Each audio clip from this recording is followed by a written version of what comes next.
Assalamualaikum dear student. I am Fariha Liaquat, visiting lecturer botany from University of Education BRK campus Lahore. Today we will discuss the structure and properties of DNA and RNA, types and functions of RNA and nucleic acid metabolism. DNA is the deoxyribonucleic acid, which is the hereditary material of all the organisms. सबसे पहले जो discovery है DNA की that was done by the Friedrich mister who discovered the DNA in 1869 only 4 year after the Mendel's work was published. So mister ने क्या किया था, he extracted the white substance from the nuclei of the human pus cells and fish sperms, और उसने इसको नाम दिया था न्यूक्लियन का, because it seems to be specifically associated with the nucleus. So since nucleon was acidic, तो इसलिए उसने इसको न्यूक्लिक एसिड का नाम दिया. उसके बाद मिस्टर के वर्क के बाद जो है 1950s में फ्रांसिस क्रिक और जेम्स वाटसन ने यूनिवर्सिटी ऑफ कैम्ब्रिज इंग्लैंड में डीएनए के ऊपर इकट्ठे काम करना शुरू किया और उससे डीएनए का स्ट्रक्चर डिटर्मिन करने की कोशिश की. जिस लैब में वो काम कर रहे थे वहाँ पे कुछ अदर साइंटिस्ट भी थे, जैसे लाइनस पॉलिंग था एंड विल्किंस थे. They were also actively exploring this field. So Pauling ने प्रोटीन्स के स्ट्रक्चर को एक्सरे क्रिस्टलोग्राफी के मेथड के थ्रू जो है वो डिस्कवर किया था. So X-ray crystallography is actually a method for investigating the molecular structure by observing the pattern formed by the X-ray shots through a crystal of a substance. So इसी pattern को, this pattern gives the more important information about the structure molecule of interest. So Wilkins lab में researcher जो था Roslin Franklin, he was using the X-ray crystallography to understand the structure of the DNA. So Watson Crick ने इन्हीं DNA के जो puzzle molecules थे उनको X-ray crystallography method के थ्रू जो है वो सॉल्व आउट करने की कोशिश की, और इस तरह से इन्होंने इस पे काम किया और एट द एंड डीएनए को डिस्कवर किया, उसका एक स्पेसिफिक मॉडल दिया. और 1962 में जेम्स वाटसन को, फ्रांसिस क्रिक को और विल्किंस को नोबेल प्राइज़ दिया गया in the field of medicine for work in the determining of the structure of the DNA molecule. So let's talk about the components, chemical composition of the DNA molecule. Here you can see in the picture the diagrammatic representation of the nucleotide. Nucleotide जो है वो एक single unit है DNA का. यही nucleotide जो हैं वो आपस में मिलते चले जाते हैं और डीएनए के स्ट्रैंड्स को फॉर्म करते हैं. न्यूक्लियोटाइड बेसिकली 3 बेसिक पार्ट्स पे कंसिस्ट करता है, जिसके इसका फर्स्ट कंपोनेंट है दैट इज़ द शुगर, जो कि पेंटोज शुगर होती है. Number 2 is the base and number 3 is the phosphate. So let's talk about the sugar of the nucleotide. जो अगर तो शुगर जो है वो डीएनए में है तो यही इस शुगर को हम नाम देंगे डीऑक्सीराइबोज. अगर यही वाला स्ट्रक्चर जो है वो आरएनए में भी मौजूद होता है तो आरएनए में और डीएनए में जो डिफरेंस है वो यही है कि इन दोनों में जो शुगर है वो राइबोज आरएनए में और डीएनए में डीऑक्सीराइबोज होती है. डीऑक्सीराइबोज का मतलब है कि आप देख सकते हैं कि शुगर में पांचों जो कार्बन्स हैं इनको नेम दिया गया है, carbon number 1, 2, 3 and 4, 5. Carbon number 2 पे आप देखें कि अगर एक्स की जगह पर हाइड्रोजन ग्रुप मौजूद है तो that will B form deoxyribose, क्योंकि उसमें ऑक्सीजन नहीं है इसलिए उसको डीऑक्सी का नाम देते हैं. और अगर यहाँ पर OH ग्रुप मौजूद है तो ये शुगर जो है वो राइबोज शुगर कहलाती है. सो आप देख सकते हैं कि 4 of the 5 carbon atoms plus single oxygen atom form a 5 membered ring, और 5th कार्बन एटम जो है that is outside of the ring and forms a part of the CH2 group. इसके बाद the next component of the nucleotide is the purine and pyrimidines. These are actually the nitrogenous bases. pyrimidines और purines में जो basic difference है वो सबसे पहले तो इनके स्ट्रक्चर का डिफरेंस है. और purines में actually these are comparatively larger in size. You can see in the figure they consist of two rings condensed close to each other. और इसमें हमारे पास एग्जांपल आती है एडेनिन और गवानीन की. ठीक है, गवानीन और एडेनिन में दोनों जो बेसिस हैं, these are they form two rings. इनके दो रिंग्स होते हैं. These rings are actually closely condensed with each other. And about the pyrimidines, इसमें जो हमारे पास टाइप्स आती हैं वो साइटोसिन, थायमीन और यूरासिल आता है. Uracil in the case of RNA. अगर डीएनए की बात करें तो साइटोसिन और thymine. So these are actually comparatively smaller in size as compared to the purines and consisting of only a single ring. ठीक है, इसमें सिर्फ एक ही रिंग मौजूद होता है. Third component of nucleotide is the phosphoric acid. That phosphoric acid has the reactive hydroxyl groups from which two are involved in forming the sugar phosphate backbone of DNA. And the phosphate is actually a nucleotide, makes the nucleotide negatively charged. So so DNA is also the negatively charged because of the phosphate groups.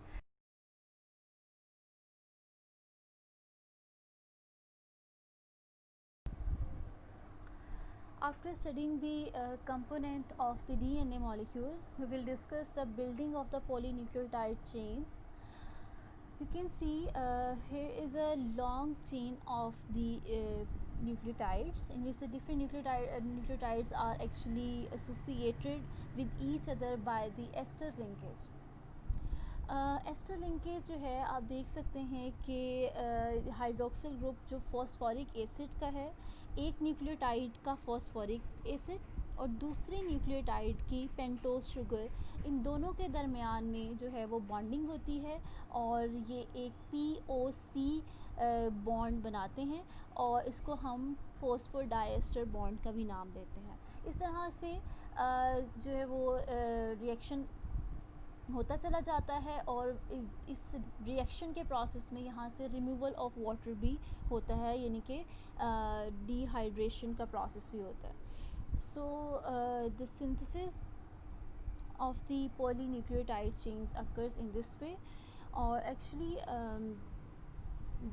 दो units हैं polymers के. They are actually resulting from still having a free 5 phosphate group. आप देख सकते हैं 5 and हमारे पास diagram में show हो रहा है 5 एंड, जो कि इसके पास फ्री फॉस्फेट ग्रुप है. और दूसरी साइड पे 3 एंड पे अगर आप देखें तो हमारे पास एक हाइड्रोक्सिल ग्रुप फ्री है 3 प्राइम एंड पे. So in this way many thousands of nucleotides can join, यानी कि यहाँ से ही 3 प्राइम से एक और आगे से न्यूक्लियोटाइड भी ऐड हो सकता है. 5 प्राइम से वही फॉस्फेट ग्रुप जो है वो किसी और न्यूक्लियोटाइड के साथ बॉन्ड बना लेगा और वो जो बॉन्ड है इस तरह से फॉस्फोडाइस्टर बॉन्ड्स बनते चले जाएंगे और एक जो पॉलीन्यूक्लियोटाइड चेन है ये लॉन्ग से लॉन्ग, लंबी से लंबी होती चले जाएगी. Let's talk about the Chargaff rule. A scientist, Erwin Chargaff, in 1955 established certain regularities in the composition of DNA which are known as Chargaff's rule. These are as the sum of purines, which are A and G, adenine and guanine, is equal to the sum of the pyrimidines, cytosine and thymine. Means एक specific DNA composition में हमारे पास जितनी प्यूरीन्स होंगी उतने ही हमारे पास pyrimidines होंगी. What is the reason behind? Because adenine जो है वो हमेशा हाइड्रोजन बॉन्डिंग किए हुए होगी थायमीन के साथ, तो जितनी एडेनिन होगी डेफिनेटली उतनी ही थायमीन होगी. और गवासीन जो है वो हमेशा बॉन्डिंग किए होती है साइटोसिन के साथ, तो जितने बॉन्ड्स जो हैं वो गवानीन होंगे जितने न्यूक्लियोटाइड्स उतने ही साइटोसिन के होंगे. And the second point is that the sum of amino acids, adenine and cytosine amino bases, is equal to the sum of the keto bases. Keto bases में हमारे पास गवानीन और thymine आती है. और third point चारगिफ का ये था कि एडेनिन और थायमीन और गवानीन और साइटोसिन जो हैं they are present in equimolar amount. Means कि A and T and G and C जो हैं वो एक इक्वल अमाउंट में मौजूद होंगे एक पर्टिकुलर मॉलिक्यूल ऑफ DNA में. Assalamualaikum dear student. I am Fariha Liaquat, visiting lecturer botany from University of Education BRK campus Lahore. Today we will discuss the structure and properties of DNA and RNA, types and functions of RNA and nucleic acid metabolism.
The size of the DNA can be measured by three different ways.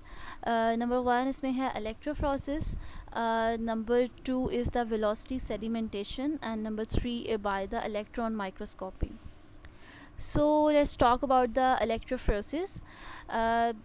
जितना DNA में negative charge ज़्यादा होगा इस वो उतना ही ज़्यादा उस DNA का साइज़ होगा. What is the reason behind? Because DNA contains the negatively charged phosphate groups in the sugar phosphate backbone. If the DNA is placed in an electric field, so it will definitely migrate towards the positive electrode, that is known as cathode. So if DNA is electrophorized through the gel, smaller pieces will migrate faster than the larger pieces. So because the larger pieces जो हैं वो that will face the trouble to move towards the cathode, and the smaller pieces जो हैं वो जल्दी cathode की तरफ move कर जाएंगे. So we can estimate about the size of the DNA. जो definitely जो पहले molecule move किया है that will contain the smaller size, और जो molecule बाद में move किया है वो उस molecule का size larger होगा. उसके बाद हम इसको compare कर लेंगे with a standard non DNA molecule के साथ, और DNA के size को calculate कर दिया जाता है. जो gels use की जाती हैं electrophoresis method में, उसमें हमारे पास agarose gel है that is used to separate fairly the large molecules, usually from 5 million to a few thousand base pair, or polyacrylamide जो है that is used for the to separate out the smaller pieces of DNA, usually from the 2 to several hundred base pairs. इसके बाद अलावा हम size को major कर सकते हैं वेलोसिटी सेडिमेंटेशन से. इसमें यूजुअली जब हम सेंट्रीफ्यूज करते हैं तो डिपेंड करता है कि जो टू वेरिएबल्स हैं यानी डेंसिटी और शेप, अगर तो मोर डेंस मॉलिक्यूल है that will be sediment to the lower side, और जो लाइटर मॉलिक्यूल होगा वो अपर साइड पे जो जाके सेडिमेंट हो जाएगा. तो हम एस्टिमेट कर लेंगे कि जो हमारे पास बैंड्स हैं या सेडिमेंटेशन में जो हमारे मॉलिक्यूल्स हैं, अगर वो लोअर साइड पे हैं सेंट्रीफ्यूगेशन ट्यूब के, तो वो लार्जर इन साइज हैं, और डेफिनेटली जो स्मॉलर मॉलिक्यूल्स हैं वो सेंट्रीफ्यूगेशन ट्यूब में ऊपर आ जाएंगे. So we will separate them. इसके अलावा इलेक्ट्रॉन माइक्रोस्कोपी भी यूज़ की जा सकती है, जिसमें हम डीएनए मॉलिक्यूल को डिटरमिन करते हैं by simply visualise them on a grid of known size, so the size of DNA molecule can be estimated in this way. Density of DNA can be measured by cesium chloride density ultracentrifugation. Actually, cesium chloride ultracentrifugation जो है, that is a method for separating the DNA based on density. इसमें क्या होता है कि जब हम tubes को, जिसमें हमने DNA सैम्पल अपना ऐड किया होता है, जब हम उसे स्पिन करते हैं, सेंट्रीफ्यूज करते हैं, so the opposing forces of sedimentation and diffusion produce a stable linear gradient of cesium chloride. So उसमें जो लाइटेस्ट डेंसिटी वाले डीएनए मॉलिक्यूल्स होते हैं वो टॉप पर आ जाते हैं, और हेवीएस्ट डेंसिटी वाले मॉलिक्यूल्स बॉटम पे चले जाते हैं. इसके अलावा डेंसिटी जो है वो एक्चुअली यूज़ होती है किसी भी डीएनए में जी और सी कंटेंट को एस्टिमेट करने के लिए. अगर तो जी सी कंटेंट ज़्यादा है तो इसका मतलब ये होगा कि जो हमारे बैंड्स हैं उसमें जब हम सेंट्रीफ्यूगेशन करेंगे तो हमारा जी सी जो कंटेंट वाला डीएनए पार्ट होगा वो लोअर डाउन यानी नीचे की तरफ चला जाएगा, और जो इसी के equal number of base pair जिसमें 80 कंटेंट ज़्यादा होगा, यानी कि एडेनिन और थायमिन ज़्यादा होगा, बिकॉज एडेनिन थायमिन कंटेंट जो है these are lighter weight than GC. तो जो लाइटर वेट मॉलिक्यूल्स होंगे वो सेंट्रीफ्यूगेशन ट्यूब में ऊपर की तरफ मूव कर जाएंगे. So that is the actually the rule of the centrifugation, कि जो हैवी चीज़ होती है वो हमेशा नीचे की तरफ बैठ जाती है, और जो लाइटर मॉलिक्यूल्स होते हैं वो हमेशा ऊपर की तरफ मूव करते हैं. The next physical property of DNA is the denaturation. So a molecule is called the denature when the double stranded DNA molecule is converted into the single stranded molecule. So there are several parameters to determine the denaturation of a molecule. इसमें हमारे पास सबसे पहला जो parameter है that is temperature. जैसे जैसे energy increase करते जाते हैं उस और there is a frequency of hydrogen bonding breaking between the molecules increases, क्योंकि डीएनए डबल हेलिक्स फॉर्म में होता है, जो कि आपस में दोनों स्ट्रैंड्स जो हैं वो हाइड्रोजन बॉन्डिंग के थ्रू आपस में फ्यूज़ हुए होते हैं. और अगर ये हाइड्रोजन बॉन्डिंग ब्रेक होती चली जाएगी तो फिर क्या होगा कि हमारे पास जो डबल स्ट्रैंड मॉलिक्यूल है that will be converted into this single stranded molecule. तो इट डिपेंड्स कि हम टेम्परेचर इंक्रीज़ करेंगे तो definitely these two molecules will separate into the single stranded molecules. इसके अलावा TM जो है वो हम डिनोट करते हैं मेल्टिंग टेम्परेचर को. और मेल्टिंग टेम्परेचर क्या होता है कि जब डीएनए का मॉलिक्यूल एक स्पेसिफिक टेम्परेचर पर हाफ स्टैंडर्ड डीएनए मॉलिक्यूल्स में कन्वर्ट हो जाए या डीनेचर हो जाए तो हम कहेंगे that is the melting temperature. और इस मेल्टिंग टेम्परेचर का को हम यूज़ कर सकते हैं जीसी कंटेंट को एस्टिमेट करने के लिए, क्योंकि GC contains 3 double bonds, right. Triple double bond जिसमें होते हैं, और वो 3 डबल बॉन्ड जो हैं इनको ब्रेक करना मुश्किल होता है as compare to double bonds present between the adenosine and thymine. So 80 में डबल बॉन्ड है और जीसी में ट्रिपल बॉन्ड है. तो जब अगर हमारे पास हमारा डीएनए जो है वो ईजिली डीनेचर नहीं हो रहा तो इट मीन्स कि उस पर्टिकुलर डीएनए सैंपल में जीसी कंटेंट ज़्यादा है. So we can estimate the GC content of a molecule by melting temperature of the estimating the melting temperature of the DNA molecule. The next property of DNA is pH. Optimum pH जो DNA की है that is usually 7. अगर pH 7 से कम होती है या pH 7 से ज़्यादा होती है, दोनों सिचुएशंस में DNA डीनेचर हो सकता है. So let's talk about the acids. Acidic pH यानी 7 से जो कम पीएच है, that will also cause the breakage of the bonds. These bonds may be the hydrogen bond between the adenine and thymine or guanine or cytosine. इसके अलावा the phosphodiester bonds between the nucleotides and glycosidic bonds between the sugars and purine bases. सो अगर pH जो है वो इस पर 1 से कम होती है pH, so that will the break the phosphodiester bond between the nucleotides and breakage of an glycosidic bond between the sugar and purines. If the pH is around about 4, so that will be resulted into the selective breakage of n glycosidic bond between the sugar and purines. और अगर DNA को हम इस तरीके से treat करते हैं तो जो डीएनए हमारे पास आता है, because purines are actually remove from it, so that DNA will called as the a purinic acid instead of the deoxyribonucleic acid.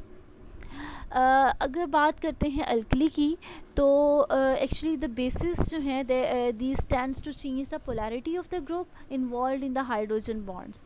So above the pH 11.3 all the hydrogen bonds are disrupted and DNA is totally denatured. And actually the DNA is resistant to hydrolysis about pH 13, and unless it is apurinic then it is hydrolyzed. Let's talk about the solubility of DNA. So if we compare the solubility of DNA with RNA, we will find that RNA is more soluble in aqueous solution than the DNA. The more solubility of RNA is because of the presence of the hydroxyl group at carbon number 2, whereas the deoxyribose contain the hydrogen at carbon number 2. So hydroxyl groups are actually polar in nature and they dissolve in water better. And carbon and hydrogen bond is non-polar, and it is therefore it is hydrophobic in nature. So that makes a DNA less soluble and RNA more soluble. And there is one property more, that RNA is more soluble than DNA, but the presence of OH group at carbon number 2 makes it the more reactive as well. Because जो OH group है ये solution में मौजूद different molecules के साथ react कर जाएगा, और जब रिएक्ट करेगा तो that will denature the RNA molecule. So as compare to RNA, DNA is more stable molecule as well. After studying the component of the DNA molecule, we will discuss the building of the polynucleotide chains. You can see here is a long chain of the nucleotides, in which the different nucleotides are actually associated with each other by the ester linkage.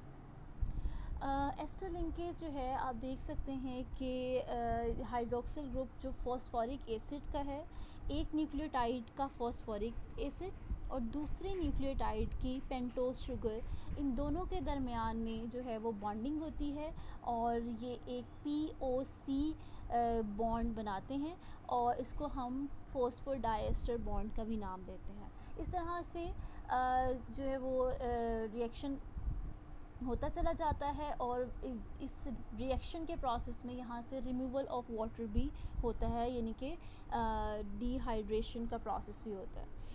So the synthesis of the polynucleotide chains occurs in this way. और actually दो units हैं polymers के, they are actually resulting from still having a free 5 phosphate group. आप देख सकते हैं 5 and हमारे पास diagram में शो हो रहा है 5 एंड, जो कि इसके पास फ्री फॉस्फेट ग्रुप है, और दूसरी साइड पे 3 एंड पे अगर आप देखें तो हमारे पास एक हाइड्रोक्सिल ग्रुप फ्री है 3 प्राइम एंड पे. So in this way many thousands of nucleotides can join, यानी कि यहाँ से ही 3 प्राइम से एक और आगे से न्यूक्लियोटाइड भी ऐड हो सकता है, और 5 प्राइम से वही फॉस्फेट ग्रुप जो है वो किसी और न्यूक्लियोटाइड के साथ बॉन्ड बना लेगा, और वो जो बॉन्ड है इस तरह से फॉस्फोडाइस्टर बॉन्ड्स बनते चले जाएंगे, और एक जो पॉलीन्यूक्लियोटाइड चेन है ये Let's move on the next topic, that is the types and functions of RNA. Ribosomal RNA is combines with the proteins and enzymes in the cytoplasm to form the ribosomes, which act as a site of the protein synthesis.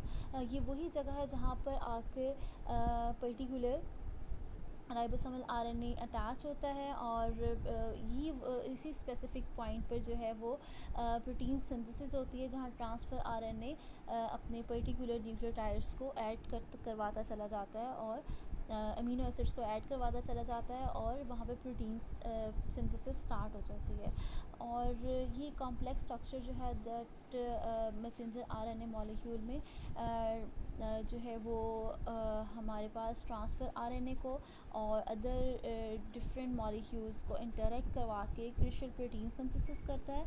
और यहाँ पर जो हमारे पास ribosomal RNA है, वो smaller और larger RNA, these contain about 15 and 3000 nucleotides respectively, whereas in human they are about 1800 and 5000 nucleotides respectively. Here you can see in the picture the diagrammatic representation of the nucleotide. Nucleotide जो है वो एक single unit है DNA का। यही nucleotide जो हैं वो आपस में मिलते चले जाते हैं और डीएनए के स्ट्रैंड्स को फॉर्म करते हैं। न्यूक्लियोटाइड बेसिकली तीन बेसिक पार्ट्स पे कंसिस्ट करता है, जिसके इसका फर्स्ट कंपोनेंट है दैट इज़ द शुगर, जो कि पेंटोज शुगर होती है। Number 2 is the base and number 3 is the phosphate. So let's talk about the sugar of the nucleotide. जो अगर तो शुगर जो है वो डीएनए में है, तो यही इस शुगर को हम नाम देंगे डीऑक्सीराइबोस। अगर यही वाला स्ट्रक्चर जो है वो आरएनए में भी मौजूद होता है। Next slide. So you can C a structure of the transfer RNA that is a clover leaf model structure. आप देख सकते हैं कि इसमें हमारे पास जो हैं डिफरेंट आर्म्स हैं। जो स्टेम लूप्स होते हैं क्लोवर लीव्स को, इनको आर्म्स कहा जाता है। तो हमारे पास इसमें 4 टाइप्स के आर्म्स हैं, जिसमें सबसे पहले हम डिस्कस करते हैं एंटीकोडोन आर्म को, that contains it's loop with the 3 nucleotides of anticodon which will form the base pair with the complementary codon in the messenger RNA during translation. Next one is the D loop, जो कि आप देख सकते हैं हमारे आपके left side पे D loop है। इसको DHU आर्म का नाम भी दिया जाता है, डाईहाइड्रोयूरासिल के नाम से इसका नेम रखा गया। और एक्चुअली ये जो लूप है ये रिकॉग्नाइज करता है उन एंजाइम्स को जो कि अमीनो एसिड्स को एक्टिव करते हैं before the binding of the transfer RNA. उसके बाद आपने राइट साइड पे देख सकते हैं there is a arm that is T arm, जो कि एक्चुअली सूडो यूरासिल है। इसको हम साई से डिनोट करते हैं। और ये आर्म जो है रिकॉग्नाइज करता है specific place on the ribosome for the binding of the binding during the protein synthesis. और लास्ट वन जो है that is our variable arm, जिसको हम ऑप्शनल लूप का भी नाम देते हैं या ऑप्शनल आर्म का नाम देते हैं, which is 3 to 21 nucleotide in size, और ये वेरी करता रहता है। Assalamu alaikum dear student, I am Fariha Liaqat, visiting lecturer botany from University of Education BRK campus Lahore. Today we will discuss the structure and properties of DNA and RNA, types and functions of RNA and nucleic acid metabolism.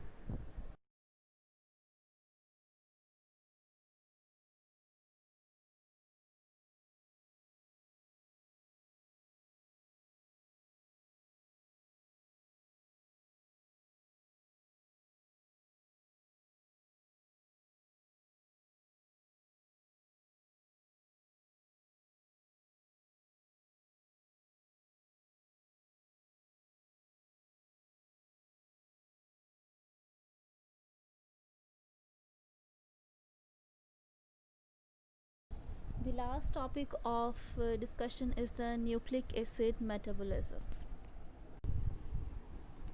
The synthesis or degradation of DNA and RNA occurs by the process of nucleic acid metabolism, and in the nucleotide synthesis is actually an anabolic process, because in which the base, sugar and phosphate actually combined to form the nucleotides, and the nucleotide destruction is the catabolic process in which the nucleotide is converted into the respective components. In the nucleotide synthesis, we are talking about the complete formation of the sugar, base, and phosphate. The first material of nucleotide synthesis is the ribose sugar, but this ribose sugar is not in its inactive form, so we have to make it active by adding the phosphate group to the ribose, by converting the ribose into the ribose 5 phosphate.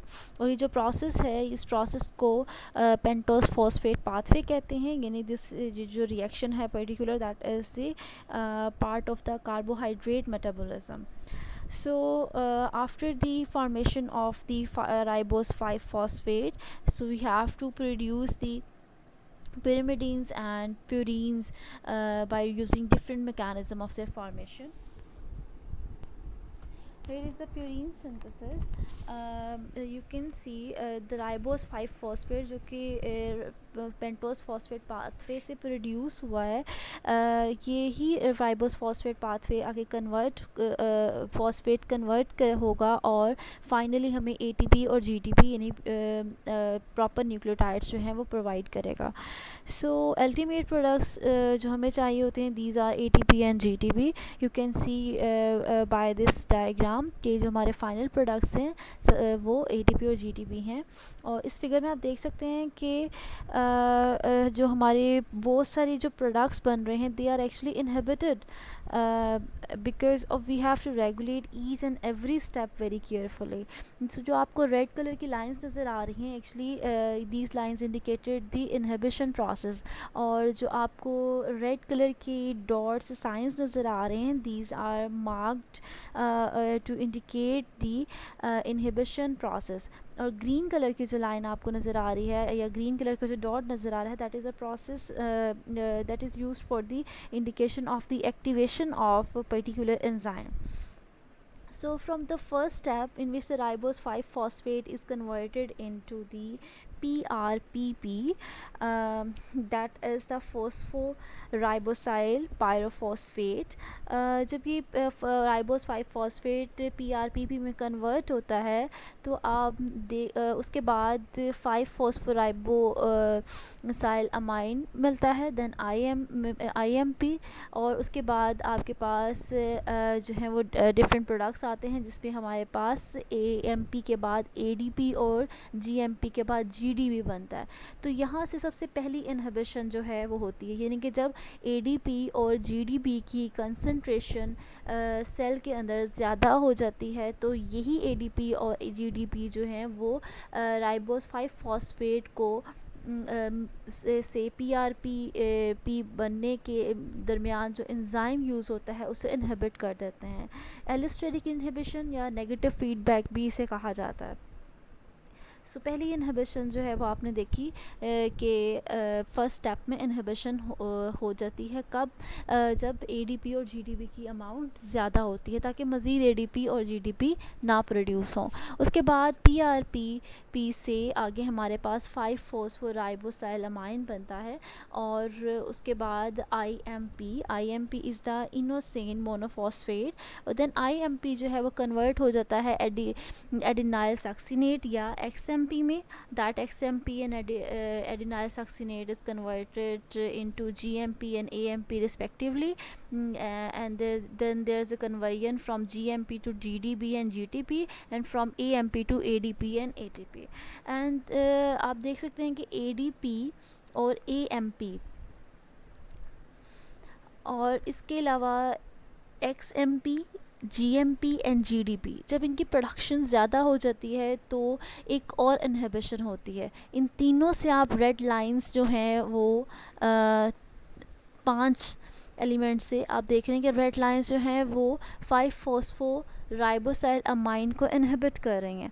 ठीक है, यहाँ यानी PRPP से 5 phosphoribosyl amine की production को रोक रही हैं. तो यहाँ पर जो एंजाइम होगा डेफिनेटली उस एंजाइम को इनहिबिट कर देती हैं बाय एलोस्टेरिक इनहिबिशन, या फिर हम इसको नेगेटिव फीडबैक मैकेनिज़्म भी कहते हैं. उसके बाद एक और इनहिबिशन आप देख सकते हैं from AMP to IMP and from GMP to IMP। तो IMP जो एडिनाइल सक्सिनेट और XMP में कन्वर्ट हो रहा है, इसको भी जब AMP और GMP की अमाउंट कंसंट्रेशन सेल में ज़्यादा हो जाती है तो क्या होता है कि GMP नेगेटिव फीडबैक IMP को देता है और AMP भी नेगेटिव फीडबैक या एलोस्टेरिक फीडबैक मैकेनिज़्म से XMP और एडिनाइल सक्सिनेट की अमाउंट को कम कर देते हैं और कन्वर्जन को ख़त्म कर देते हैं।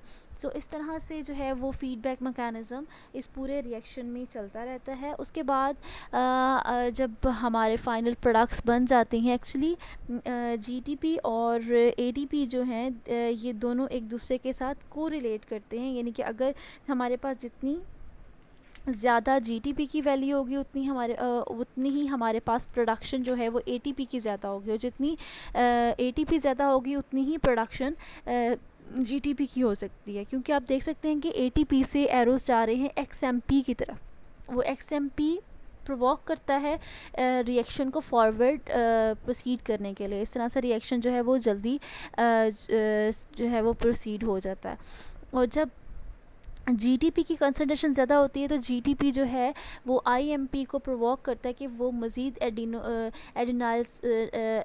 एडिनाइलोसक्सिनेट बनाए जो कि AMP ADP से ATP में कन्वर्ट हो जाए। तो यहाँ पर नेगेटिव फीडबैक भी है और एक पॉजिटिव फीडबैक भी है। तो GTP की वजह से मज़ीद ATP और ATP की वजह से ज़्यादा मज़ीद GTP बनते हैं। तो इसका मतलब है यहाँ पर पॉजिटिव फीडबैक मैकेनिज़्म भी प्रेजेंट है।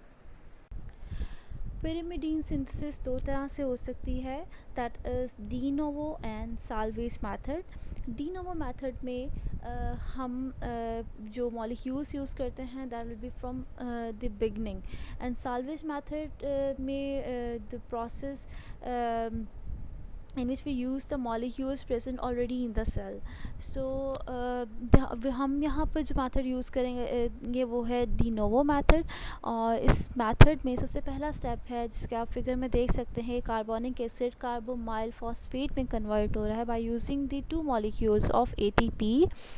उस स्टेप के बाद ये जो स्टेप है पहला स्टेप जो कि that is irreversible in nature, यानी कि ये वापस कार्बोमाइल से कार्बोनिक एसिड नहीं बना सकता।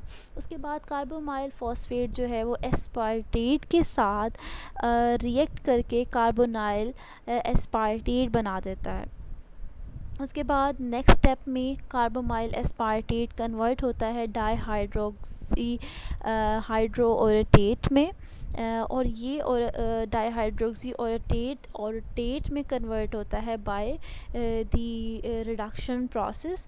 और usually it involves the acceptor bound to the outside of the inner membrane of the mitochondria, and there is actually an acceptor FAD which converts into the FADH2 by the reduction process, and after the formation of orotate, you are seeing here the orotate is actually combining with PRPP। जो PRPP हमने पिछली pyrimidine synthesis में देख चुके हैं कि ribose 5 phosphate के से बनती है। आपको पता है राइबोस 5 फॉस्फेट जो है वो पेंटोस फॉस्फेट पाथवे से बना और वो कन्वर्ट होता है PRPP पे। उसके बाद जब प्यूरीन सिंथेसिस हो जाती है, स्पेसिफिकली द लास्ट स्टेप तो क्या होता है, वी हैव ऑलरेडी डिस्कस के PRPP की सिंथेसिस को इनहिबिट कर दिया जाता है। तो ये PRPP सिंथेसिस जो है यहाँ पर कंबाइन हो जाती है विद ओरेटेट, और ये कंबाइन होकर OMP बनाती है which is orotidine monophosphate. Orotidine monophosphate convert होता है UMP में। जो कि नेक्स्ट कन्वर्ट होता है यूटीपी में और सीटीपी में। यूएमपी हो यानी मोनोफॉस्फेट है, ट्राईफॉस्फेट है, या डाईफॉस्फेट है, ये सारे जो रिएक्शंस जहाँ पे फॉस्फेट की एडिशन होती है, यहाँ पे जो एंजाइम यूज़ होता है that is nucleoside kinase. UMP, UTP, CTP, इनके प्रोडक्शन से क्या होगा कि ओएमपी जो है वो इनहिबिट हो जाएगा। सो बिकॉज ओएमपी यूएमपी में जब कन्वर्ट होता है, so there is a release of the pyrophosphate group. तो ओएमपी से यूएमपी की जो रिवर्सिबिलिटी है that is also impossible. So जब यूएमपी, यूटीपी और सीटीपी बनते हैं, उसके ये तीनों मॉलिक्यूल्स की जब प्रोडक्शन ज़्यादा हो जाती है तो हमारा जो फर्स्ट स्टेप है दैट इज़ आल्सो इनहिबिटेड। इसको हम नेगेटिव फीडबैक मैकेनिज़्म कहते हैं या एलोस्टेरिक फीडबैक मैकेनिज़्म कहते हैं।